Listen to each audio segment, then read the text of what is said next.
Welcome back to the deep dive. Okay, so you shared chapter 2 of Mark Ballinger's 100 relationship signs with us. And it tackles a really big question, doesn't it? It really does.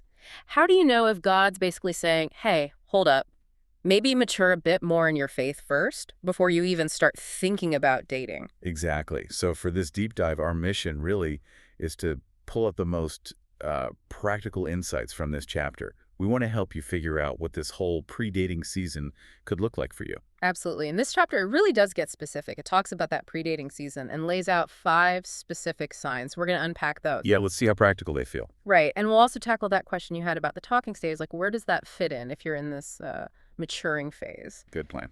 So the book kicks off by saying, look, wanting a relationship, that's fine. That's good even. But then it brings in Proverbs 19.2, I think. Yeah, that sounds right. Saying desire without uh, godly knowledge. That's the book's term. Well, it can lead you down the wrong path. So this chapter is about figuring out if now is the time to build up that knowledge, that maturity before dating. Okay, let's jump in then. Sign number 1, feeling distant from God. It feels like a big one. What's the core idea here? Well, the main point is pretty stark, actually. It's that your foundation with God really needs to be solid first before you try building something with someone else. Right. The book says feeling distant isn't just, a bad mood. It's a real signal that adding dating complexities right now, it's like unstable, like building on shaky ground. Makes sense. And it points out, using a verse from John, that the desire for God is actually put there by him. So feeling distant. The chapter says that's your cue to really intensely seek him first. It references Jeremiah 29.13 there. So the idea is do that before dating so the relationship actually helps your faith, doesn't hurt it. Exactly. Strengthen the base first. Okay, so the second sign, this one's about feeling discontent because you don't have a relationship. Yeah. How does the book frame that?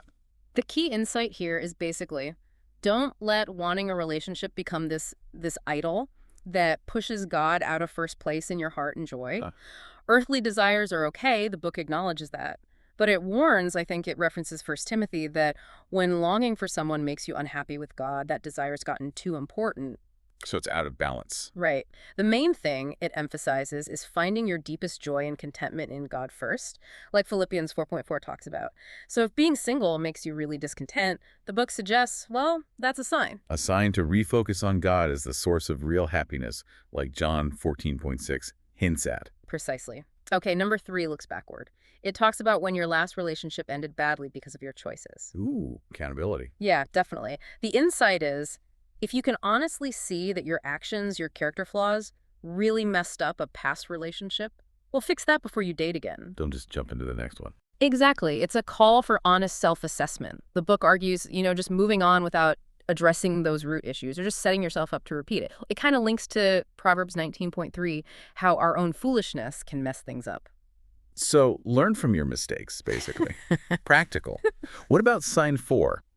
This seems related, looking at who you've dated. Right. This one's insight is, if you keep picking partners who clearly aren't walking with God, that probably means you need to grow in discernment before you try again. The book doesn't go deep into unequal yoking here, but implies that a healthy Christian relationship needs both people grounded in faith. So if your history is full of partners who aren't spiritually aligned, It suggests maybe your spiritual compass or judgment needs some work first. that's the idea. You need to mature in how you choose before you choose again. Got it.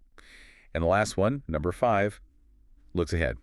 It asks if you're ready to be a godly spouse. Yeah, this is key. The core idea. If you know deep down you don't have the character or the spiritual resources yet to be a good spouse, then this season is for preparation, not dating. Because dating should have marriage potentially in view. It's the strong connection the book makes. It uses analogies like building a tower but not calculating the cost, or shopping with no money, from Luke. The point is, dating before you're ready for what it might lead to marriage means you lack the stuff for the long haul. And you risk temptation or failure. Right. So this sign is a practical check-in. Are you actually becoming the kind of person marriage requires? If not, that's your focus right now. Okay, that lays out the 5 signs pretty clearly. So let's circle back to that listener question. Can you be in a talking stage while you're working on these things? Yeah, good question. Based on how this chapter sets up the pre-dating season, as this time to really focus inward on your growth, on your God relationship, basically getting ready before you actively pursue someone. It sounds like the emphasis is definitely on that internal work first. It really is. The book is clear. This season is about preparation. Right. And while, okay, talking stage isn't a term Ballinger uses here, it feels like any step that's basically starting down that road. Part of what other chapters might call active Christian dating. Or that intentional approach. Yeah. That seems to be exactly what this chapter advises against doing if these 5 signs are hitting home for you. The practical message seems to be, build yourself and your God foundation first. That sums it up well. So yeah, this deep dive into Chapter 2 really gives you a solid, practical checklist from the source material. It's about that honest self-reflection, checking your readiness, making sure that personal foundation is strong before you think about building with someone else. Definitely. And maybe a final thought to chew on.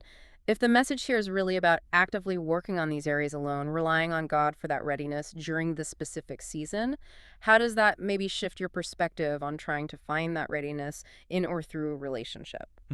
Yeah, that's something to really sit with. Good point. Food for thought. Absolutely. Well, thanks so much for sharing the source material with us for the deep dive today.